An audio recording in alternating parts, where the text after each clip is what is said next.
Good night.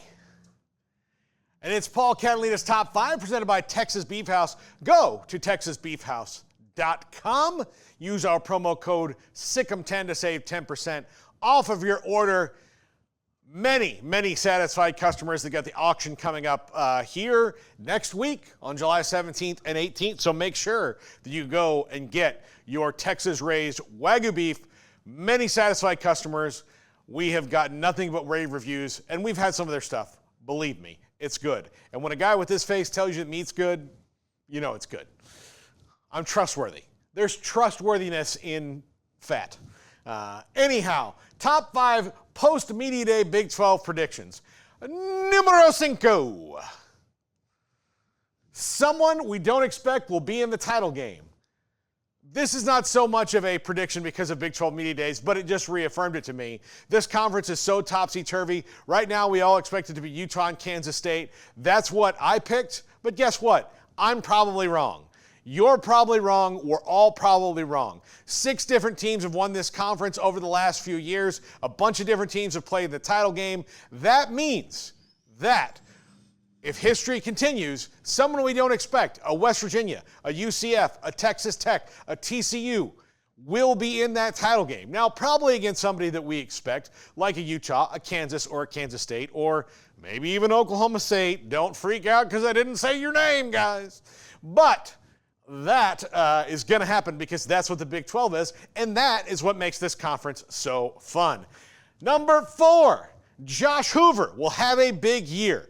I think this guy kind of got thrown into the ringer last year. They had a quarterback controversy. TCU didn't have their culture right, according to Sonny Dykes. And Sonny Dykes sang his praises. I actually talked about this in the same spot yesterday on the top 5 at number 4. I think Josh Hoover is going to have a big year. When you put Kendall Briles' offense together with Sonny Dykes and him saying he's one of the best. Garrett, that was right. One of the best he's ever coached. Yeah, one of the best he's ever coached. One of the best he's ever coached. And Sonny Dykes coached some guys, you know, whether as a position coach, a coordinator, or as a head coach. So watch out. Josh Hoover is going to have a big year. Number 3. Eventually, West Virginia will finish towards the top of the league. Neil Brown, we did not get to talk to him, which really bums me out because I wanted to get a gauge on it, but I've gone back and watched. He still has that same chip on his shoulder about last year, and because he's heard one of the things I talked about in the bulletin board material segment on Monday, or Tuesday, it was Tuesday, on the top 5, was, okay, he won 9 games, prove it's not a fluke. Neil Brown doesn't like hearing that word. He knows it wasn't a fluke. You should know it wasn't a fluke, and he's out to prove it to you this year. Look, they've got one of the more exciting quarterbacks in the league in Garrett Green. The guy can make plays. They've got a really solid running game. They've got a really solid offensive line. Their defense will be good. They've got playmakers out at wide receiver. There's no reason to think that this team can't do something. But again, really hard to predict, but I'm predicting West Virginia and Garrett Green because of his playmaking ability. The same way, look, it would be foolish of me to go all in on Avery Johnson like I have and then not look over at Garrett Green and see a lot of the same traits right there. And again, world's number 1 outside of Manhattan, Kansas, Avery Johnson fan right here. Like I'm big on him. And, you know, Garrett Green kind of getting on that train too. He's got the potential to be very fun to watch. He's been better year over year. We'll see what happens in year 3 for him up in the mountains. Number 2, Baylor makes a bowl game. 6 wins, very doable.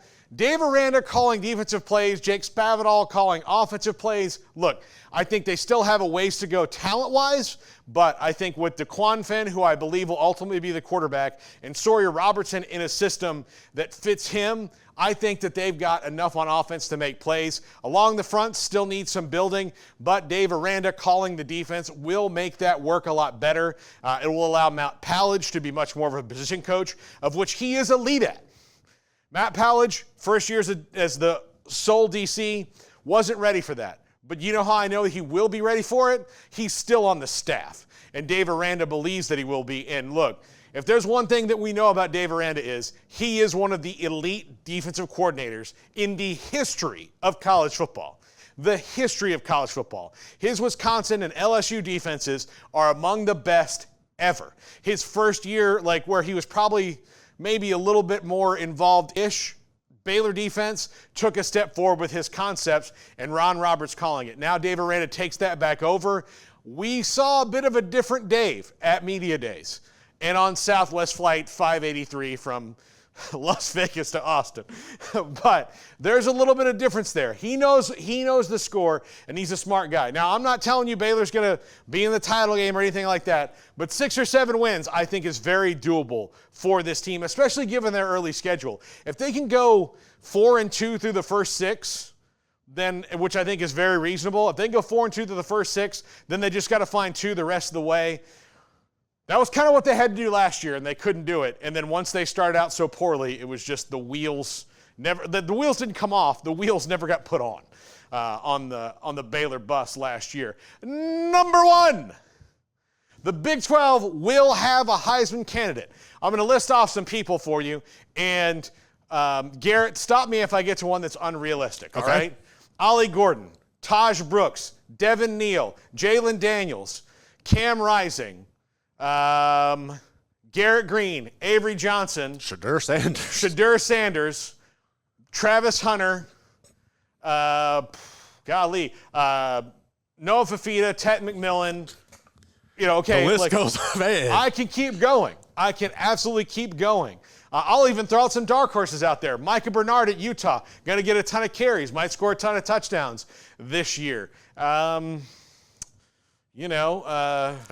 Jefferson could ball out. KJ Jefferson. And the last time Gus Malzahn had a quarterback built like that with that skill set, what did that quarterback do? He won the Heisman Trophy. It was Cam Newton. The Big 12 will have a Heisman candidate, and by Heisman candidate, I mean their ass is in a chair at the Heisman Trust in New York City in December. They will have one. Mark my words. And if not, I'll be a monkey's uncle. I don't even know what that means. Such an old saying, but whatever. Sure. The Big 12 will have a Heisman candidate. I'll do this for all the leagues, but since we're fresh off of Big 12 Media Days, guess what next week? Going to be SEC heavy.